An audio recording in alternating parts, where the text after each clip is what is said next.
नमस्कार दोस्तों, मैं दीपिका आपका अपने चैनल पे स्वागत करती हूँ। आज हम पार्थिव शिवलिंग का घर में पूजन कैसे करें ये सीखेंगे। आगे बढ़ने से पहले मेरे चैनल को लाइक, सब्सक्राइब और शेयर करना ना भूलिएगा।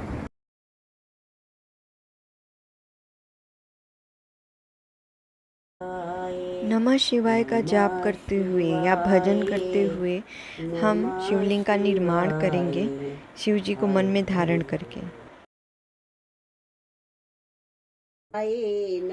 छोटे छोटे शिवलिंग का रूप बनाने के लिए छोटे छोटे हम लोगिया टाइप का मिट्टी का ले लेंगे डो, और उसको हम एकदम रुई के जैसे बत्ती हम लोग पुरोते हैं उसी आकार में उसको आकार देते हुए शिव जी का नाम लेते हुए हम आगे बढ़ेंगे। शिव जी भक्तों के अधीन हैं, इसलिए पार्थिव शिवलिंग का पूजन करना चाहिए। रामेश्वरम में भी राम जी ने पार्थिव शिवलिंग की पूजा की है।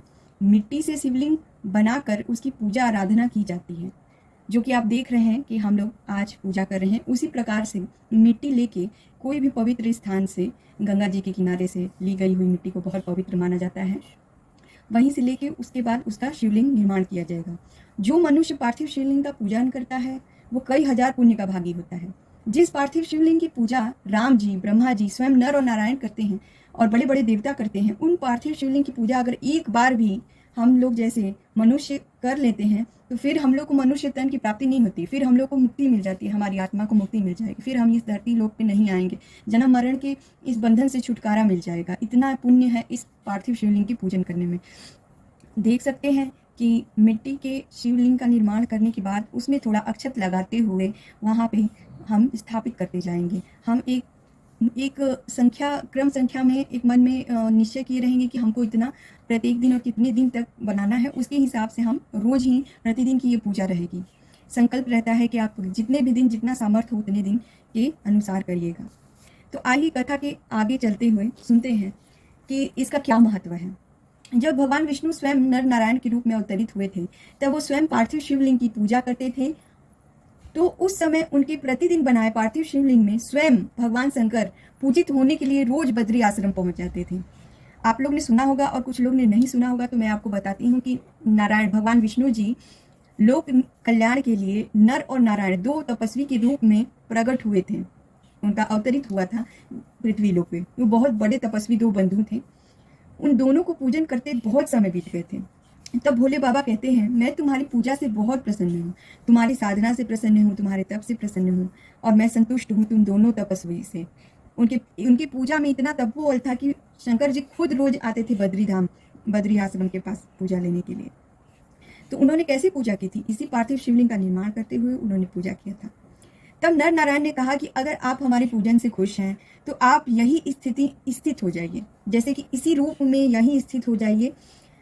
तो शिव जी ने आशीर्वाद देते हुए कहा तथास्तु।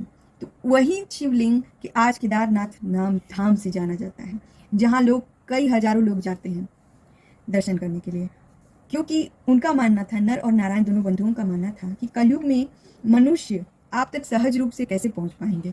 इसीलिए उन्होंने इतनी घोर तपस्या करके इतनी पूजा विधि करने के बाद शिव जी को अवतरित किया था शिवलिंग के रूप में, जो कि अब केदारनाथ धाम हम लोग जाते हैं। हम लोग सुने हैं, जो लोग नहीं गए हैं एक बार ज़रूर जाना चाहिए।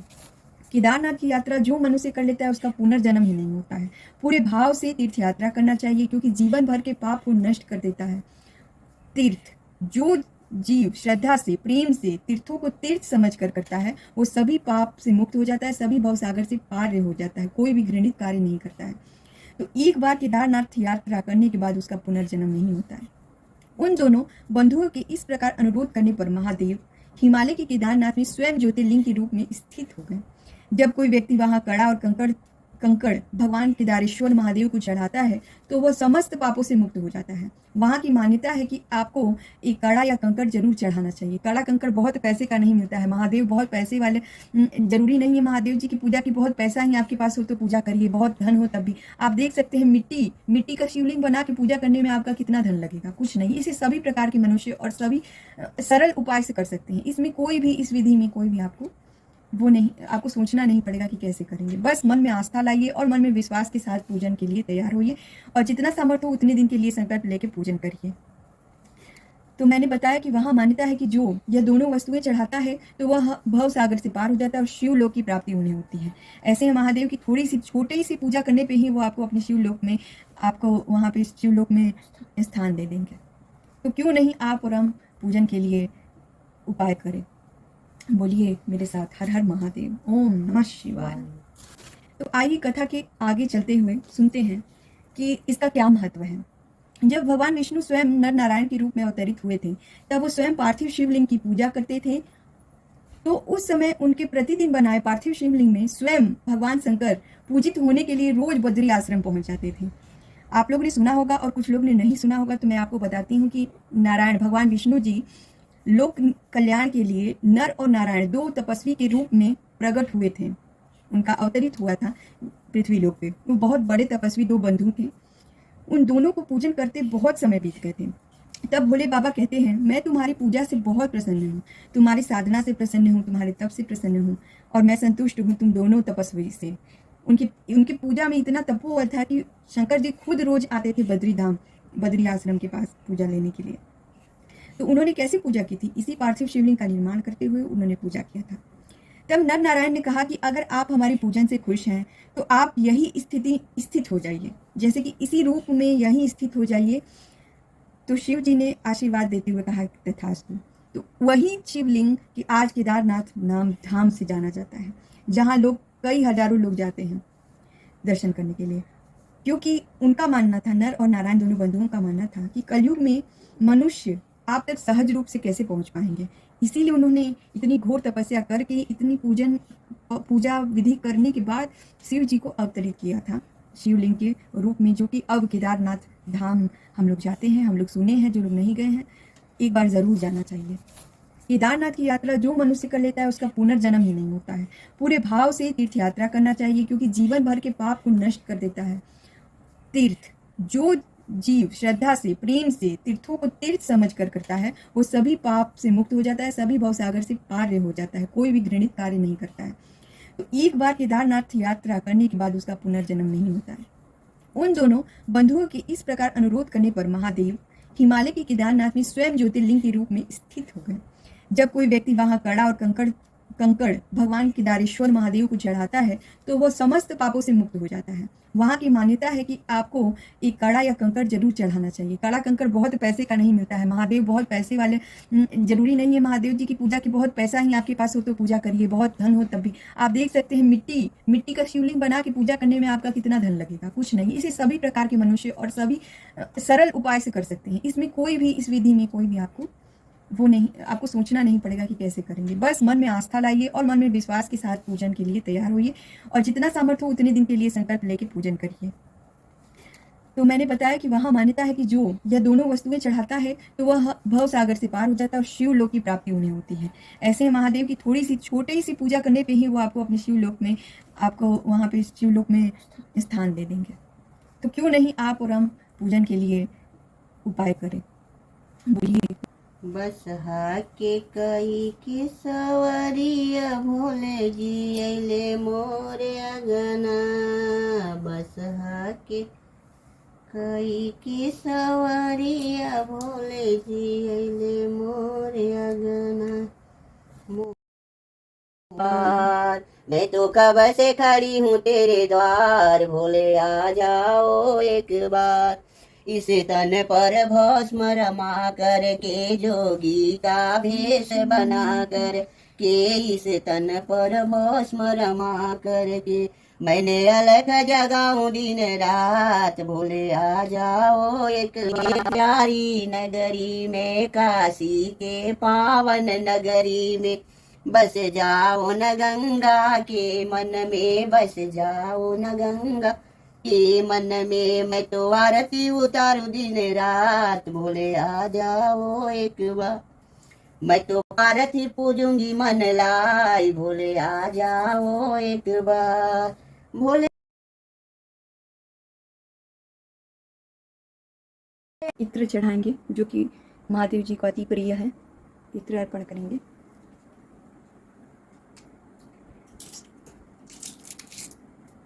उसके बाद गुलाब जल, उसके बाद गुलाब जल चढ़ाएंगे। गुलाब जल से स्नान कराएंगे। 108 शिवलिंग का निर्माण किया गया है। 108 शिवलिंग का हम लोग ने प्रतिज्ञा लिया है, संकल्प लिया है प्रतिदिन का। पान अर्पण करेंगे। दुर्गा और नमः शिवाय का मन में ही जाप करते रहेंगे। प्रथम पूजा गणेश जी की करेंगे, उसके बाद महादेव जी की और उनकी संपूर्ण परिवार का छवि हम लिंग के रूप में यहाँ पे स्थापित कर दिए हैं। सभी देवों को, सभी देवगण देवियों को, सबको मन में नाम लेते हुए पूजा करेंगे।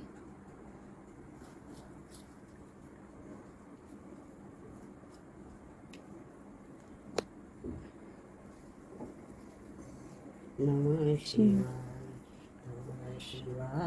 नमः शिवाय, भोले नमः शिवाय, नमः शिवाय, हर हर भोले नमः शिवाय। देख सकते हैं यहाँ पे भी हम लोग ने शिव जी के लिंग का स्थापना किया हुआ है घर पे, जो हम लोग प्रतिदिन पूजन करते हैं। लड्डू गोपाल संग लक्ष्मी माता, गणेश जी, लक्ष्मी जी, बृहस्पति भगवान, हनुमान जी, राम जी, सभी लोग हमारे मंदिर में स्थापित हैं, जिनकी हम नित्य प्रतिदिन पूजन करते हैं। आज हम विशेषकर ये भांग को चढ़ा रहे हैं। भांग शिव जी का अति प्रिय वस्तु है।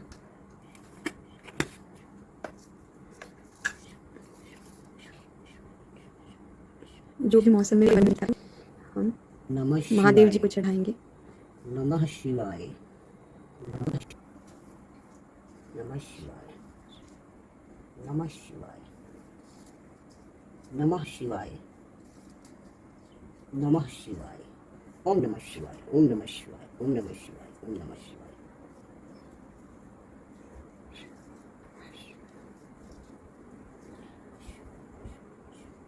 नमः शिवाय, नमः शिवाय, नमः शिवाय।